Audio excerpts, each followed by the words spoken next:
तो जैसा कि आप देख सकते हैं कि पीछे की तरफ पूरा किसान आंदोलन चल रहा है, उसी में से हम यहाँ पर जो नेता मौजूद है उनसे बातचीत करेंगे किस तरह का इनका मुद्दा है और आगे क्या प्लान है इनका। नमस्कार सर जी। नमस्कार जी। सर किस मुद्दे को लेकर आप लोग यहाँ पे बैठे हैं? सर ऐसा है, ये हमारे 19 गांव इस तहसील के अंदर आते हैं, बाड़सम सब तहसील के अंदर। और इसके अंदर क्या है कि यहाँ फसल का 100% खराबा है। जो नरमाई फसल है बिल्कुल ख़राब हो चुकी है, मूंग की फसल है वो ख़राब हो चुकी है, और ये ग्वारी बाजरा सब खत्म हो चुका है। किसान बिल्कुल बर्बाद हो चुके हैं। एक एकड़ 25-25 हज़ार रुपये खर्च भी आ गया। और सरकार यहाँ के स्थानीय तहसीलदार ने क्या किया, 10% खराबे की रिपोर्ट भेज दी। और हमने पता चला तो आगे पूछा तो वो बोले, वो झूठ बोलने लगे कि नहीं ये तो फेक न्यूज़ है, झूठा लेटर बना के ले आए। लेटर नंबर देखा वही लेटर नंबर, लेकिन क्या गया शाम को इन्होंने जब हमने लेटर निकाला पता करके तो शाम ने हाँ भर ली, बोला जी हमने 10% की भेज दी थी हम इसकी खराबे की। लेकिन उसके बाद क्या बोले वो तहसीलदार साहब कि भाई ये तो विड्रा कर ली हमने। ये बताओ किसानों को एक अपनी गिरदावरी के लिए यहाँ बैठना पड़ रहा है, कितनी बड़ी विडम्बना है इस सरकार की। मजाक है सर, पहले जाते 10% की रिपोर्ट बनाते फिर कहते विड्रॉ कर, मजाक थोड़ी चल रहा है। हाँ ये मजाक समझ रखे इन्होंने। तो हमने उस दिन का धरना 7-8 दिन हो गए हमने आज यहाँ बैठे हुए, लेकिन कोई भी सरकार का नुमाइंदा आकर के ये नहीं पूछा कि भाई किसान भाइयों क्यों बैठे हो। एक बार बयान जरूर है उपायुक्त महोदय का कि भाई नरमा का जो है मुआवजा दिलवाया जाएगा, चाहे बीमा हो चाहे ना हो। ये हमने सुना है, हमने देखा नहीं सुना है। लेकिन हम तो कह रहे हैं कि हमारा मूंग का भी, ग्वार का भी, बाजरा का भी स्पेशल गिरदावरी की जाए। स्पेशल गिरदावरी करवा करके 50,000 कम से कम मुआवजा दिलाया जाए, वरना किसान जन आंदोलन बन जाएगा ये, और सरकार को भुगतनी पड़ेगी। इसको शर्म आनी चाहिए मेरी सरकार को। ये तो किसान विरोधी सरकार है। 3 अध्यादेश ला दिए इसे जो किसानों को बर्बाद कर देंगे। सर जैसे आपने अध्यादेश की बात की, उसके खिलाफ ये भी कुछ दिन पहले पीपली में रैली होनी थी, बड़ी रैली। हाँ जी। सरकार ने पूरी कोशिश की, लाठीचार्ज तक कर दिया किसानों पे, लेकिन रैली होके रही है। हाँ, उसके बारे में क्या कहेंगे? वो लाठीचार्ज हुआ। अब जैसे आपने बताया कि बाद में यहाँ पे तहसीलदार झूठ बोल देता है। हमारे जो मंत्री है अनिल विज जी, उन्होंने कहा कोई लाठीचार्ज नहीं हुआ।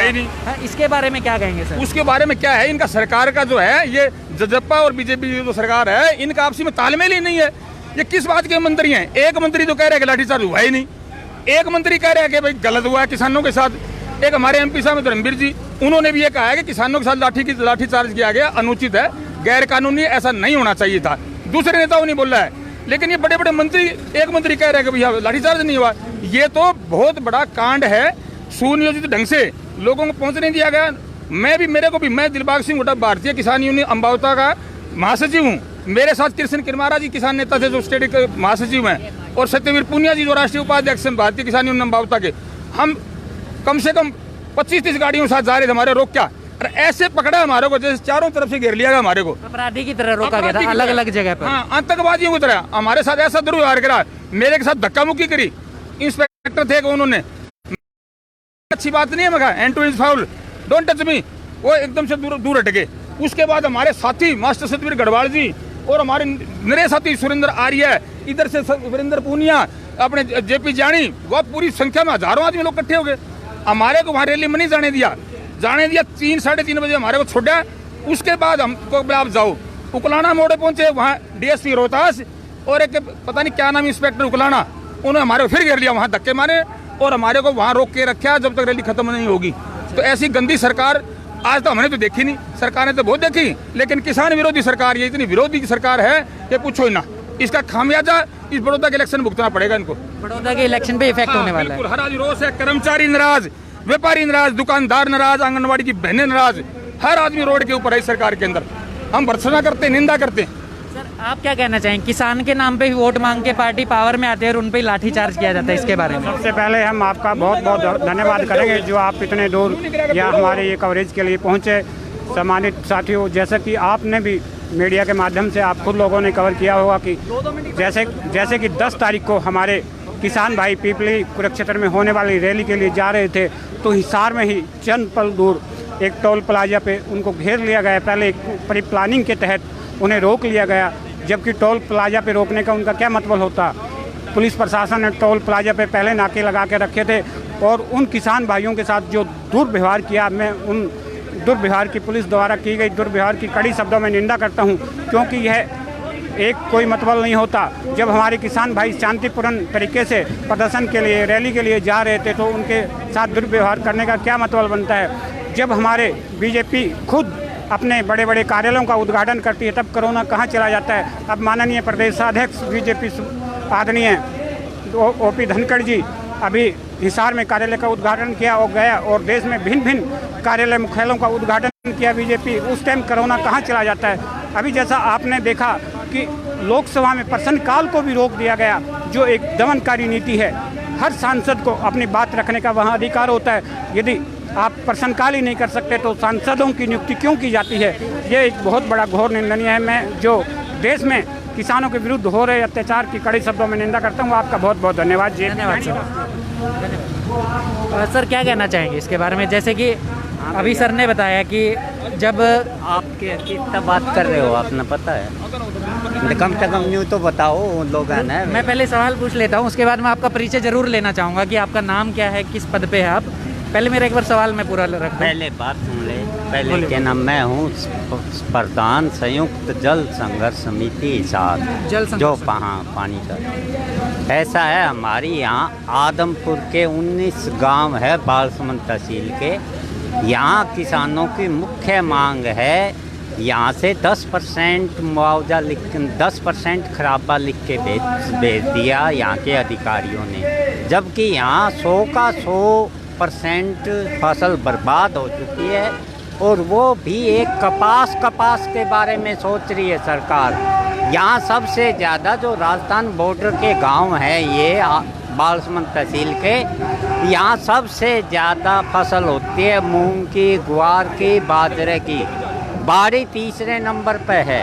हमारी मांग है किसानों की, शांतिपूर्वक आज हजारों किसान आ रहे हैं कि हमें सारी फसलों का मुआवजा दिया जाए और सारी फसलें बीमे में भी शामिल की जाए। हमारी यही मुख्य मांग है। इस करके किसान यहाँ इकट्ठा हुआ है। मुख्य मांग के ऊपर प्रशासन जल्दी से जल्दी, शांति प्रिय किसान जो आज रोड पे बैठा है, उनकी मेरा निवेदन है प्रशासन से, सरकार से, कि जल्द से जल्द बात करके समाधान करे, वह किसानों को मुआवजा दे, ताकि वो उन बर्बाद हुई फसलों का खर्चा पानी बाढ़ सके, खर्चा पानी किसान का निकल सके। कर्जवान होता जा रहा है किसान।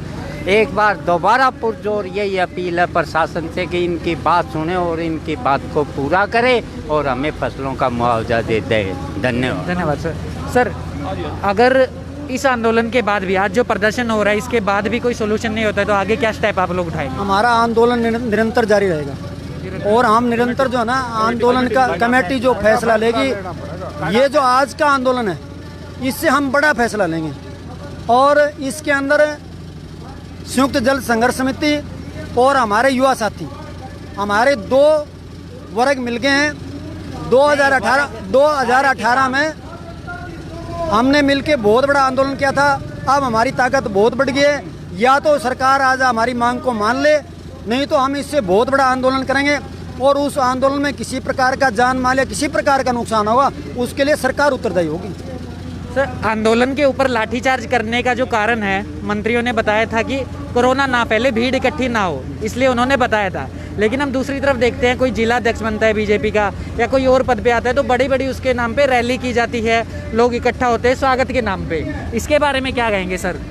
कोरोना का सरकार ने एक आड़ ले रखी है। कोरोना आम आदमी के लिए है। जब भी राजनीतिक पार्टियों की रैलियाँ होती हैं, हम बात करेंगे बीजेपी की, बीजेपी के जिला अध्यक्ष नहीं बल्कि स्टेट के अध्यक्ष धनखड़ साहब आए थे, उस समय भी हिसार के अंदर बहुत ज़्यादा भीड़ जुड़ी थी।